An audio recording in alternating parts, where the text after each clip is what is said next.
I think where we're at in our current kind of egocentric world, and this is why, social media elements have changed the way that we approach things, because we're so used to this external view on ourselves, and it's kind of changed the way that we show up psychologically, in the sense that we're often kind of reflecting back on, but my needs are the most important ones. And so as individuals, I'm sitting there going, you're not taking into consideration my needs, but everybody's doing the same thing.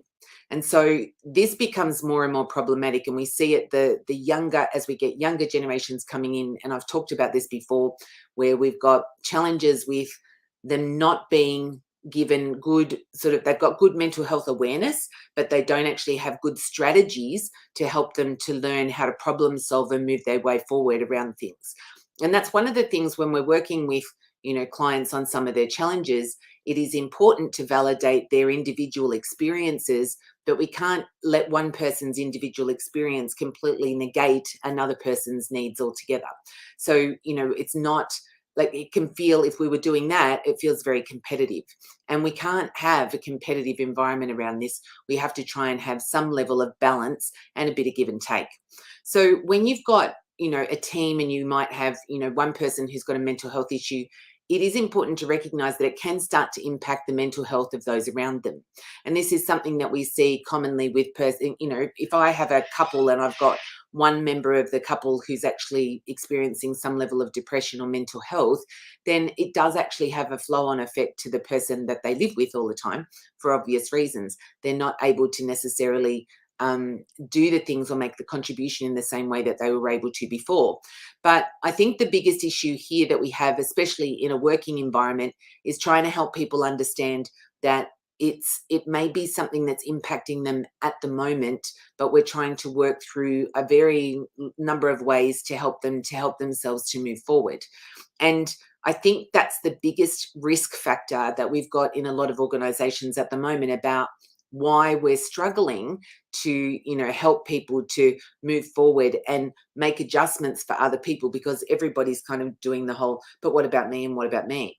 And I go back to something that happened probably 15 or 20 years ago, when I was managing a team a long time ago, and I had young people who were then annoyed that the older people who had young children got first preference around school holidays for leave and those sorts of things. And it came, and I remember having this big discussion about how it was unfair. Just because I don't have children doesn't mean I shouldn't be able to have time off at Christmas. And we just kind of had a discussion about the balance that's required, and also the recognition that at some point in the future, as a community, then there's an argument that says, well, then it would be your turn to have that experience. And it just felt like it was something that we needed to come to a consensus about, because it's the thing that makes the most sense. These people have got obligations around holidays and stuff, in our society says that we all take holidays at the same time. And so it makes sense that people who have young children need access to holidays at that time. Doesn't mean that you can't have time off, but it would just be preferable if you would try and sort of work around those other things. And besides, as a young person, who wants to take holidays when there's school holidays anyway, right? But it was just the notion that sometimes you've got people who are so caught in their own, my needs and what I want, and they're not kind of thinking about the broader needs of what the team needs, or how things need to be done, or how things need to be distributed amongst those team members. And it can be a little bit challenging in modern day sort of society to get people to stop kind of just focusing on themselves and start thinking about, well, where's the balance in the contribution that they might make to the team. So as a leader, if you've got a few people like that in your team, it's hard work. It can feel like you're banging your head against a brick wall. It can feel like you have to tiptoe on eggshells all the time. It can feel like, it doesn't matter what you do, which way you look at them. Sometimes, somebody's being upset, and, you're feeling like there's this burden of responsibility there. So we have to kind of go, well, you're just as inclined to be affected by it as well. So how do you manage that? First thing is to recognize what is your responsibility and what isn't. So sometimes when people have mental health challenges going on for themselves in their work environment, they'll often project onto other people that there's a dissatisfaction or an unhappiness. And they'll say, oh, well, you're not happy with the way I did whatever. And yet it's not necessarily something that you've done. And so this comes down to making sure communication is clear, and always making sure that when you clarify, if somebody gives you, some negative feedback like that, oh, you didn't, you said something nasty or whatever, it's kind of like pulling it back, trying to take a deep breath and say, no, I actually didn't say that negative thing. I was pointing out that we've got this deadline and this needed to be done. And I understand that you've had these time pressures and we needed to get this done. So knowing that you're not really in a good space, how can we work together, or what do you need from me to kind of meet this thing? Or is it something that you think you would like some other help with? How can we help you to do what you need to do? Because the biggest problem that I see in leaders who are quite sensitive to people kind of, complaining, or they're not in a good space, is that they kind of take the work away from them without kind of consulting with them about what it is that they need to help them to still feel like they're valued and still making a contribution to the work environment. And look, it isn't an easy thing to do. It takes a bit of learning. But much like most people have learned that, when we've got a mental health situation in the workplace, we need to be mindful of it and we need to make some adjustments for people.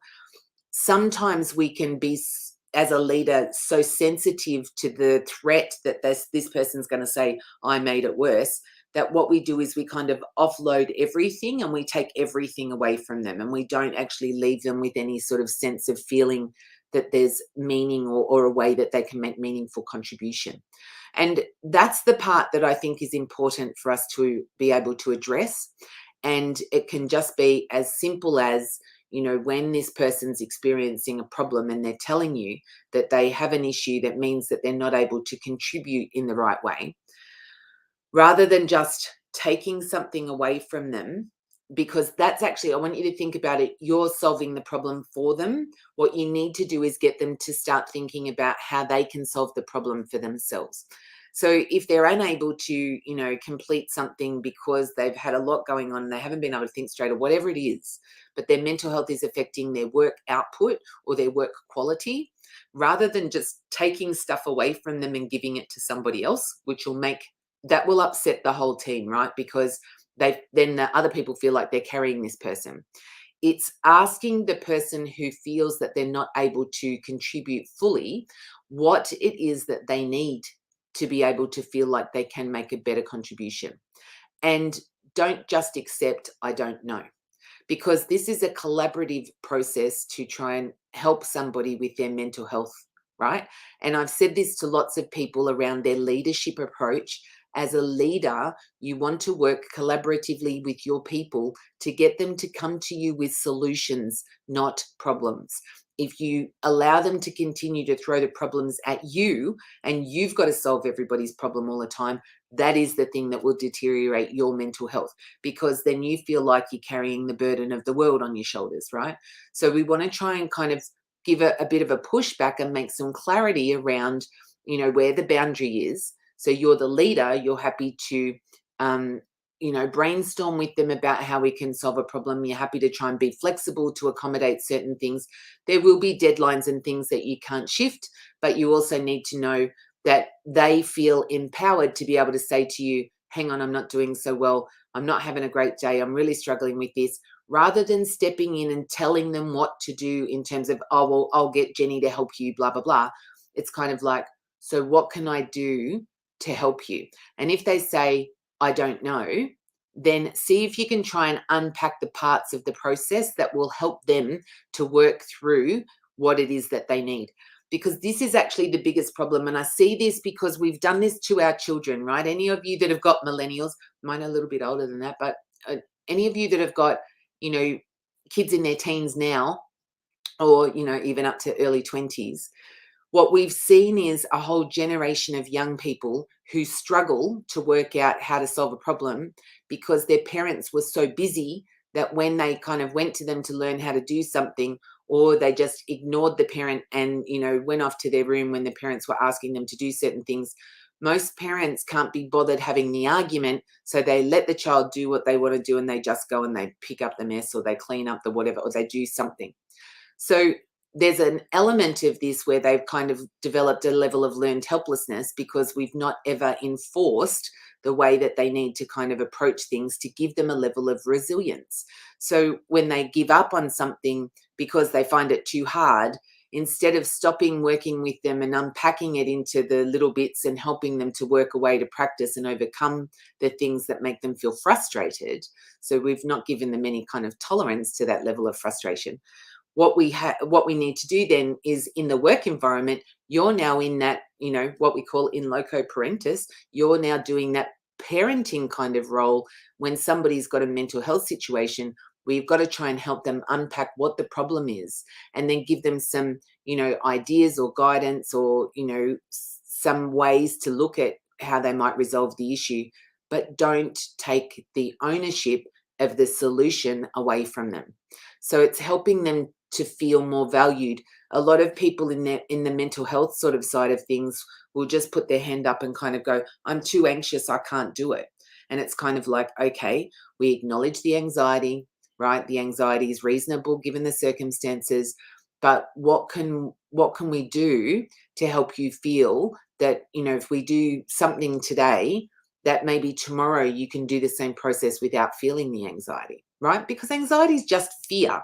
It's not a get out of jail free card. And this is one of the things where I say to people, and I'm not being flippant about anxiety at all. I mean, we work with clients to try and help them work their way through their mental health challenges. But anxiety is one of those things that is often thrown around in society as a, well, I'm just too anxious, I'm not going to do it, I can't do it, I can't do it. Now, a big part of it is about language, right? So maybe you can't do it today, right? But we'd like to make sure that you can have your best go at doing it tomorrow. Because if we don't help people to learn and overcome their challenges, they're not going to ever be able to do the thing that we've asked them or tasked them to do. And so then the manager ends up taking on all of the responsibility or giving it to somebody else in the team. And that whole cycle ends up devaluing this person's own experiences and can make you feel really frustrated, and you're taking on more and more burden of other people's stuff. So that's where the micromanagement idea comes in, right? So, micromanagers have usually got that way because they've worked with people who haven't quite got things the way that they wanted them in the past. And so they just kind of tend to be a little bit over the top about making sure that they're getting, exactly what they think they need. But in the process, they make people feel like everything that they do is never good enough. And in fact, what you have to do in that role, if you feel that you tend to, feel like your people can't get it right or can't give you what you want, you actually need to stop and take the time to unpack why it is that they're not giving you what you want from them. And usually it's because there's something in the communication that hasn't quite gone right. They haven't picked up on what it is that you're trying to get at. And on the flip side, you just get frustrated and kind of take it off them and do it yourself, or give it to somebody else that can do things the way that you want them done. But you don't help yourself if you don't take the time to train them in the way that you need things done, and empower them to be able to do it and feel like they can, move their way through something that feels uncomfortable, right? Because it's one of the things I talk about in my book. If we don't feel like it, we don't have to do anything in our modern society, because, we can lay on the couch, order Uber Eats and watch Netflix, but we're not helping ourselves. And it's really, really important that we do. All right. I hope that was useful. And if there's any particular topic that you would like me to talk about at some point and that you need some help with, please just put it into the comments below and I will come back to it. And hopefully I will see you soon.